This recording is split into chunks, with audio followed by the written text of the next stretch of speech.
S K super TMT, the long life TMT. Two wheeler ಓಡಿಸ್ಬೇಕಾದ್ರೆ compulsory helmet ಹಾಕ್ಕೊಳ್ರಪ್ಪ ಅಂತಂದರೆ ತುಂಬ ಜನ ನೆಗ್ಲೆಕ್ಟ್ ಮಾಡ್ತಾರೆ. ಪೊಲೀಸರು ಭಯಕ್ಕೆ ಹಾಕ್ಕೋತಾರೆ, ಆದರೆ ಅದು ಜೀವ ಉಳಿಸುತ್ತೆ ಅಂತ ಯಾರಿಗೂ ಗೊತ್ತಿಲ್ಲ. ನೋಡಿ, ಈ ರೀತಿ ನೆಗ್ಲೆಕ್ಟ್ ಮಾಡಿ ಒಬ್ಬಾಕೆಯಲ್ಲಿ ಪ್ರಾಣವನ್ನೇ ಕಳ್ಕೊಂಡಿದ್ದಾರೆ. ಹೆಲ್ಮೆಟ್ ಧರಿಸದೆ ಬುಲೆಟ್ ಬೈಕ್ನಲ್ಲಿ ಇವರು ಜಾಲಿ ರೈಡ್ ಹೋಗಿದ್ದಾರೆ, ಇಬ್ಬರು ಹುಡುಗಿರು. ಆದರೆ ಹಂಪ್ ಕಾಣದೆ ಬುಲೆಟ್ ಬೈಕ್ನಿಂದ ಬಿದ್ದಿದ್ದಾರೆ ಯುವತಿಯರು. ಓರ್ವ ಯುವತಿ ಸ್ಥಳದಲ್ಲೇ ಸಾವು, ಮತ್ತೊಬ್ಬಳ ಸ್ಥಿತಿ ಗಂಭೀರವಾಗಿದೆ.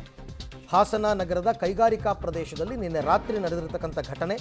ಸತ್ಯಮಂಗಲ ಬಡಾವಣೆಯ 23 ವರ್ಷದ ಪ್ರಿಯಾ ಮೃತ ಯುವತಿ. ಮತ್ತೊಬ್ಬ ಯುವತಿ 24 ವರ್ಷದ ಸ್ವಾತಿ. ಆಕೆಯ ಸ್ಥಿತಿ ಚಿಂತಾಜನಕವಾಗಿದೆ. ಹೆಚ್ಚಿನ ಚಿಕಿತ್ಸೆಗಾಗಿ ಸ್ವಾತಿಯನ್ನು ಬೆಂಗಳೂರಿನ ಆಸ್ಪತ್ರೆಗೆ ರವಾನೆ ಮಾಡಿದ್ದಾರೆ. ಅಂತಿಮ ವರ್ಷದ MCA ವ್ಯಾಸಂಗ ಮಾಡ್ತಾ ಇದ್ರಂತೆ ಈ ಪ್ರಿಯಾ ಮೃತಪಟ್ಟವರು. ಗಾಯಾಳು ಸ್ವಾತಿಗೆ ನವೆಂಬರ್ನಲ್ಲಿ ಮದುವೆ ನಿಗದಿಯಾಗಿತ್ತು. ಹೇಳಿ ಕೇಳಿ ಬುಲೆಟ್ ಬೈಕು ಆಯಿತಾ, ಮತ್ತು ಹಂಪ್ ಕಂಡಿಲ್ಲ, ಜೊತೆಗೆ ಇವ್ರು ಹೆಲ್ಮೆಟ್ ಹಾಕಿಲ್ಲ. ಎಷ್ಟು ನಿರ್ಲಕ್ಷ್ಯ ಮಾಡಿದ್ದಾರೆ. ನಿರ್ಲಕ್ಷ್ಯಕ್ಕೆ ಈಗ ಒಂದು ಹುಡುಗಿ ಪ್ರಾಣನೇ ಹೋಗಿದೆ. ಹಂಪ್ ಕಂಡಿಲ್ಲ ಅನ್ನೋದಕ್ಕಿಂತ ಹೆಚ್ಚಾಗಿ ಇವರು ತುಂಬ ಫಾಸ್ಟಾಗಿ ಹೋಗಿದ್ದಾರೆ ಅಂತ ಅನಿಸುತ್ತೆ. ಕಂಟ್ರೋಲ್ ಸಿಕ್ಕಿಲ್ಲ ಬೈಕು.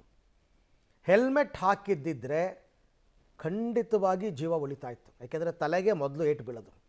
ಈ ಬಗ್ಗೆ ಮತ್ತಷ್ಟು ಮಾಹಿತಿ ನನ್ನ ಕೊಲೀಗ್ ಶಶಿಧರ್ ಅವರಿಂದ ಪಡ್ಕೊಳ್ಳೋಣ. ಶಶಿಧರ್, ಈಗ ಅಲ್ಲಿ ಅವೈಜ್ಞಾನಿಕವಾಗಿ ಹಂಪ್ ಹಾಕಿದ್ದಾರೆ, ಅದನ್ನೇನು ಮಾರ್ಕ್ ಮಾಡಿಲ್ಲ ಅನ್ನೋ ಕಾರಣನೋ ಅಥವಾ ಈ ಯುವತಿಯರ ನಿರ್ಲಕ್ಷ್ಯ ಅಂತಿರೋ, ಈ ಈ ಯುವತಿಯ ಪ್ರಾಣ ಹೋಗಿದ್ದಕ್ಕೆ ಏನು ಮೇಲ್ನೋಟಕ್ಕೆ ಏನು ಕಾರಣ ಇವಾಗ? ಅರವಿಂದ್, ಇದು ಮೇಲ್ನೋಟಕ್ಕೆ ಅವೈಜ್ಞಾನಿಕವಾಗಿ ಹಂಪ್ ಹಾಕಿರೋದೇ ಕಾರಣ ಅಂತ ಹೇಳೋದು. ಯಾಕೆಂದ್ರೆ ಅದು ಕೈಗಾರಿಕಾ ಪ್ರದೇಶ, ಅಲ್ಲಿ ಹೆಚ್ಚಿನ ಸಂಖ್ಯೆಯಲ್ಲಿ ಭಾರಿ ಗಾತ್ರದ ವಾಹನಗಳು ಹೋಗ್ತಾರೆ. ಒಂದೆಡೆ ಪೆಟ್ರೋಲ್ ಬಂಕ್ ಇದೆ, ಇನ್ನೊಂದೆ ಫ್ಯಾಕ್ಟರಿಗಳಿದೆ, ಅಲ್ಲಿಗೆ ನೂರಾರು ಕಾರ್ಮಿಕರು ಕೆಲಸಕ್ಕೆ ಬರ್ತಾರೆ. ಹಾಗಾಗಿ ಅದನ್ನ ಓಡಾಡ್ತಕ್ಕಂಥ ವಾಹನಗಳನ್ನ ಅವಾಯ್ಡ್ ಮಾಡೋ, ಸ್ಪೀಡ್ನ ಅವಾಯ್ಡ್ ಮಾಡೋ ದೃಷ್ಟಿಯಿಂದ ಒಂದು ಹಂಪನ್ನ ಹಾಕಿರ್ತಾರೆ. ಹಂಪ್ ಏನು ಇರ್ತದೆ ಆ ಯುವತಿಯರಿಗೆ ಕಾಣಲ್ಲ, ಯಾಕೆಂದ್ರೆ ಹಂಪಿಗೆ ಯಾವುದೇ ವೈಟ್ ಕಲರ್ ಬಣ್ಣನಾಗ್ಲಿ ಯಾವುದನ್ನು ಸಹ ಅಲ್ಲಿ ಬಳದಿರಲ್ಲ. ಈ ಯುವತಿಯರಿಬ್ರು ಒಂದು ಸಮಾರಂಭಕ್ಕೆ ಹೋಗಿ ಬುಲೆಟ್ ಬೈಕ್ ನಲ್ಲಿ ಅಲ್ಲೇ ಹನುಮಂತಪುರ ಅಂತ ಗ್ರಾಮ ಇರ್ತದೆ, ಅದನ್ನ ಊಟ ಮುಗಿಸ್ಕೊಂಡು ಬರ್ತಾ ಇದ್ದಾರೆ. ಸ್ವಲ್ಪ ವೇಗವಾಗಿ ಬರ್ತಾ ಇರೋ ಕಾರಣ ಹಂಪ್ಸ್ ಕಾಣೋದಿಲ್ಲ.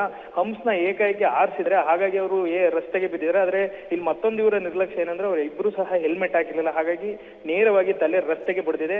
ರಸ್ತೆಗೆ ಬಿದ್ದಂತ ಸಂದರ್ಭದಲ್ಲಿ ಪ್ರಿಯಾ ಸ್ಥಳದಲ್ಲೇ ಮೃತಪಟ್ಟೆ. ಸ್ವಾತಿ ಅವರ ಸ್ಥಿತಿ ಚಿಂತಾಜನಕವಾಗಿದ್ದು ಬೆಂಗಳೂರಿನ ಮಣಿಪಾಲ್ ಆಸ್ಪತ್ರೆಗೆ ಅವರನ್ನ ರವಾನಿಸಲಾಗಿದೆ.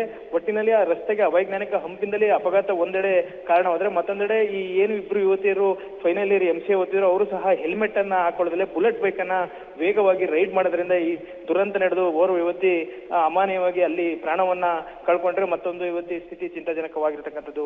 Right Shashidhar, thank you. ತಮ್ಮೆಲ್ಲ ಮಾಹಿತಿಗೆ ಧನ್ಯವಾದ. ಒಟ್ಟಾರೆ ಹೆಲ್ಮೆಟ್ ಹಾಕಿಲ್ಲದೆ ಇರತಕ್ಕಂಥದ್ದು ಕೂಡ ಪ್ರಮುಖವಾದ ಕಾರಣ.